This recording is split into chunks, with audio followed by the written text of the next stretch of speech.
Shows the control logic is a one possibility, or shows an instrument system around some big piece of equipment, like for example heaters. The firing controls are very complicated, and sometimes it is best to show them separately.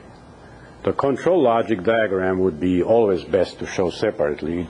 We can show it on the process PNID, but again, just like the auxiliary PNID, it would crowd the process PNID with information that is best shown elsewhere.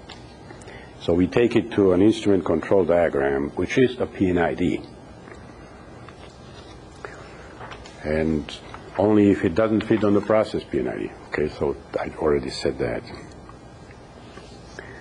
Okay, when we have an instrument control diagram or similar type of PNID, we show the main parts on the process PNID and then detail the rest of it on the separate PNID. And finally, I think this is the last type, demolition PNID. I didn't mention some oddballs, but there are some. Demolition PNID is a major type of PNID that we use all the time in plants that have been built before and that we are going to revamp. So demolition PNIDs show what?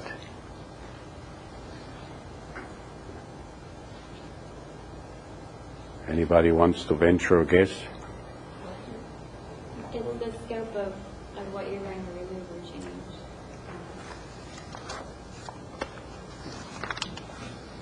Very close. That's one definition. Yeah, nothing wrong with that. Yes. Anybody wants to venture another guess? What needs to be removed? Yeah. Why is it called demolition? Demolition.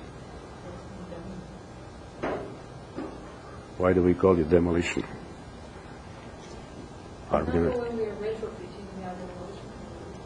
We have demolition, but why is it called demolition?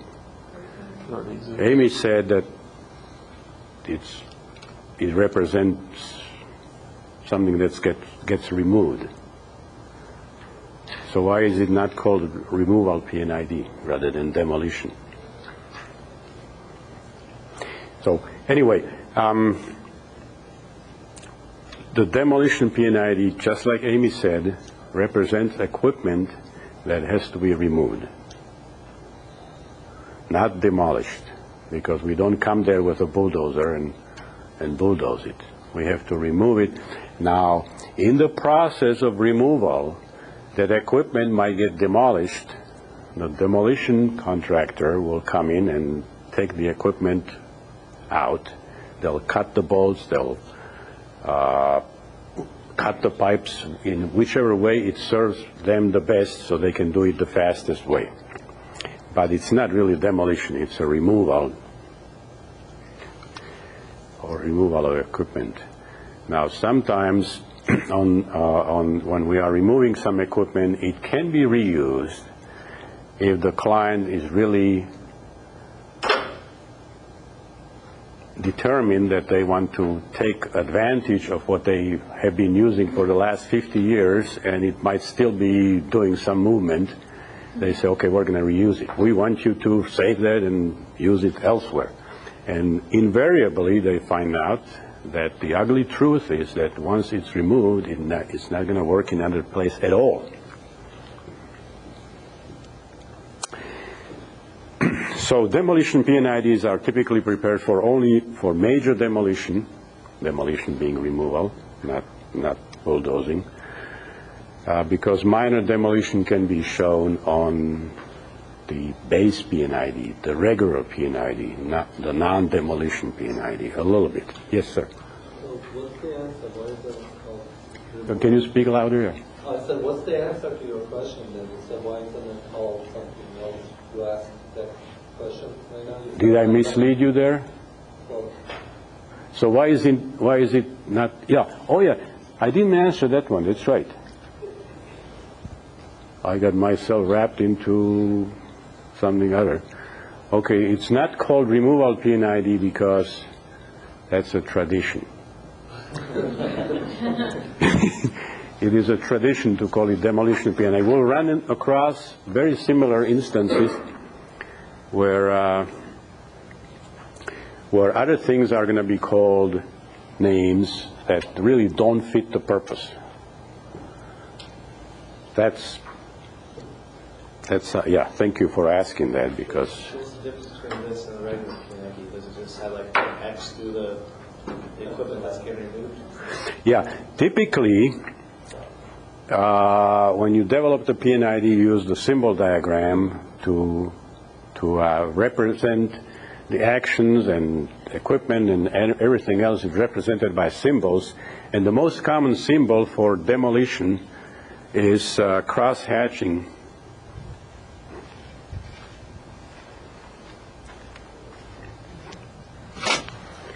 So, for example, you have a pump and some valves, and then you have some control valves, and then you have some exchangers. There's flanges everywhere.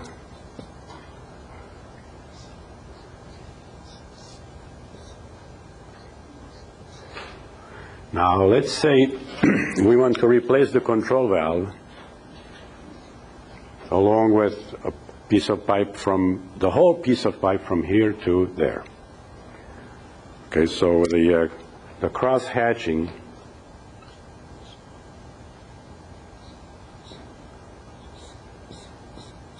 is done like this, and that's all it takes to indicate on the demolition PNID that this part is going to be removed. There are other requirements, tie-in points and so on, we don't need to get into at this point. Okay, so cross-hatching, that's a symbol. We use symbols.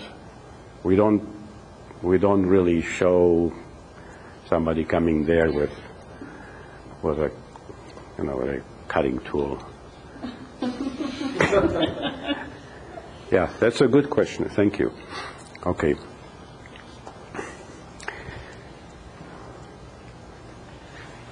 Are PNIDs important?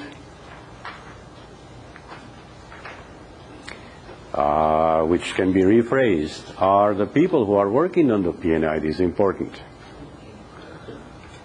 And who are the people working on the PNIDs? Process, maybe, yeah. Who else? Piping, yeah. Project. Anybody here from instrumentation? I think I asked that before. Is instrumentation working on PNIDs? Yes. Okay. And there are other departments. We're going to go through that. So people who work on PNIDs have to really pay careful attention to having it done right, being accurate. And if you can't make it accurate, if you are representing something that you are not sure of, put the thing in a cloud and put one word next to the cloud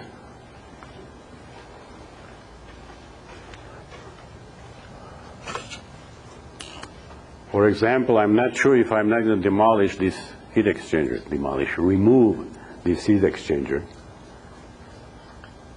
So I put a cloud around that piece in question.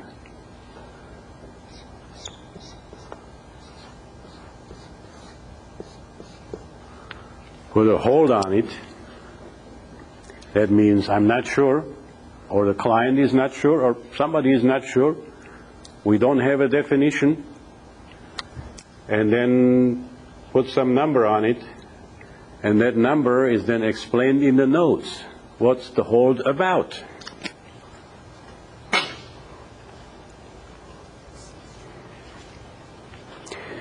So the project success is important. I mean, it's the PNIDs are critical to project success because they convey this kind of information to others.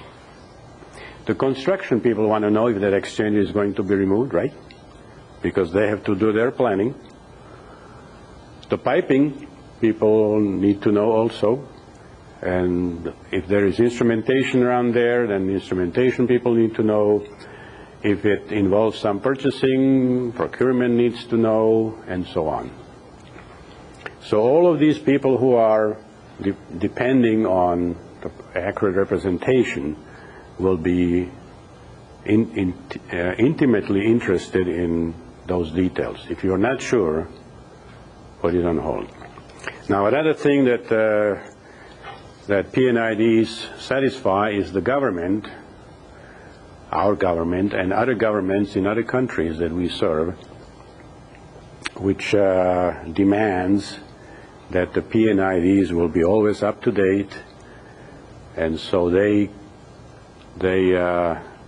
approved or legislated what we call PSM legislation. What does PSM stand for? Anybody knows?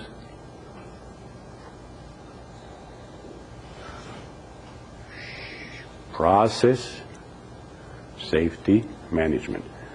Process Safety Management requires that the PNIDs represent the plant accurately when it operates. Therefore, we are obligated to government and to constituents who depend on government to protect them, that we present our PNIDs correctly. And I'm going to talk a little bit about pitfalls. We will not spend too much time on it.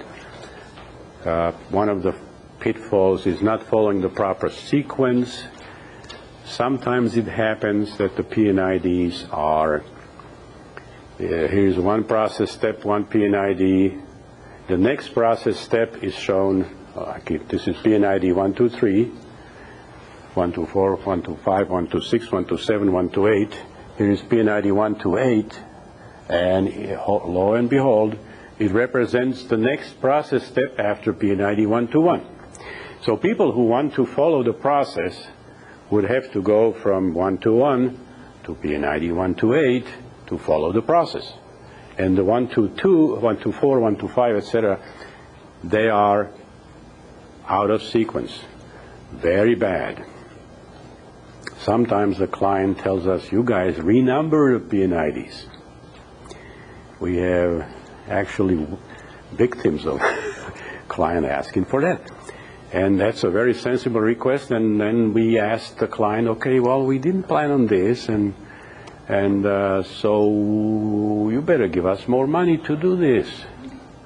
And if they want to have it done, which they do, they pay more money, and everybody is happy, right?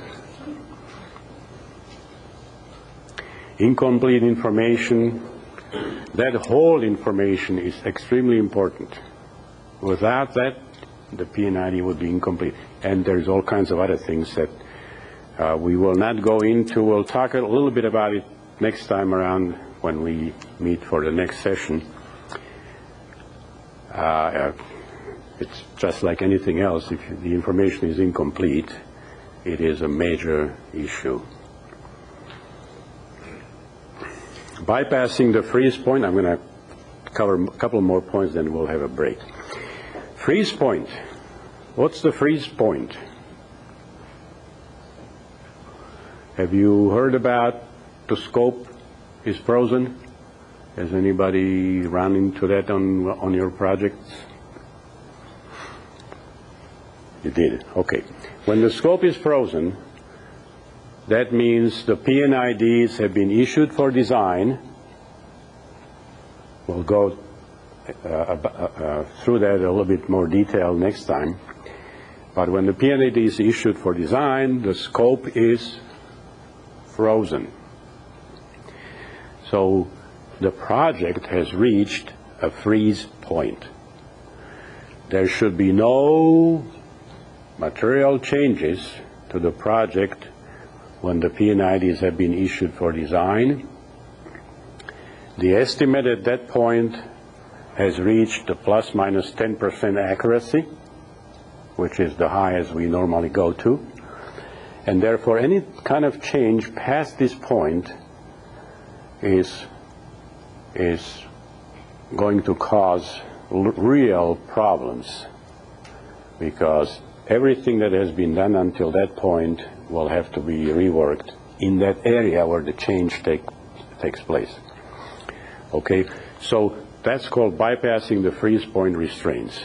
Sometimes it has to be done, but we ask that the reason is either that the system will not work. Three issues, remember that. Either the system will not work, or it's unsafe, or it's illegal. In case the design reached the point of reached the freeze point, and either of these, one of these three things are not quite right, then we have to change. But other than that, all the other changes are a matter of convenience, and they do cost money. Now, if the client asks for it, okay, we'll say this is what's going to cause it. This is what it is going to cause. It'll cost you so much money, we can do it. And if they say yes, okay, we make more money, that's fine. Lack of control over input, that's kind of understandable. If anybody, to give you an example, if I'm working on a PNID and I get one requirement from one guy, another requirement from my boss, then a different requirement from the client, and somebody else asks me something, and those are contradictory requirements. If I don't have any control over it, or the project doesn't have any control over it, you can imagine that there will be problems. Either things will not be done right, or they'll have to be done 3 times over, and whoever is dependent on that PNID will be utterly confused.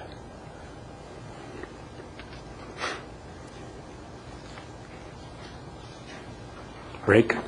Okay.